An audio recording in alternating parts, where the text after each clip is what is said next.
আলহামদুলিল্লাহ কত হাজার হাজার মানুষ, লক্ষ লক্ষ মানুষ এখন ঘুমাইতেছে। অথচ ছোট ছোট শিশু বাচ্চারা যারা মায়ের কোলে এখন ঘুমানোর কথা, কিন্তু আজকে তারা এখন কোরআন নিয়ে বসে আছে, আল্লাহর কালাম পড়ছে। সুবহানাল্লাহ সুবহানাল্লাহ। ভাই জীবনে কত কিছু শেয়ার দিন ভাই, এই ভিডিওটা ভাই একটু শেয়ার দেন ভাই। আর চ্যানেলটা ইউটিউব চ্যানেলটা সাবস্ক্রাইব করেন। আমাদের এখানে ইতি মশাই বাচ্চারা পরে আপনাদের দান উন্নয়ন সহায়তার উচিরে ভাই। এই ইতি মশাই বাচ্চাদেরকে যারা ভালোবাসেন তারা এই চ্যানেলটা সাবস্ক্রাইব করেন ভাই। এই যে একটা বয়স্ক লোক ভাই পড়তে পারে না, কিন্তু এখনো কোরআন শিখতেছে, আল্লাহ কোরআন ভাই। এই যে অসহায় এতিম বাচ্চারা আল্লাহ কোরআন পড়তেছে ভাই। আপনার তাদের জন্য সবসময় দান করেন, সবসময় সহযোগিতা করেন। আপনাদের দান, আপনাদের সহযোগিতার উছিলা এরা পড়াশোনা করতে। আমাদের চন্দন কাকা সবসময় সহযোগিতা করেন, তার ওয়াইফ সহযোগিতা করেন।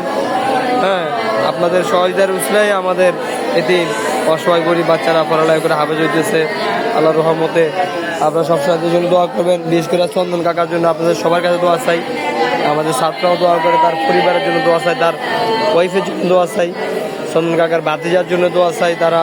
তিনি অনেক অনুদান করেন আমাদের মাদ্রাসায়, বিশেষ করে তার পরিবারের জন্য দোয়া চাই। সকলের কাছে দোয়া চাই, সকলে দোয়া করবেন আমাদের এতিম অসহায় বাচ্চাদের জন্য, এবং আমরা যারা খেদমত করছি আমাদের সকলের জন্য দোয়া করবেন। ঠিক আছে, সকলে ভালো থাকেন। আসসালামু আলাইকুম ওয়া রাহমাতুল্লাহ।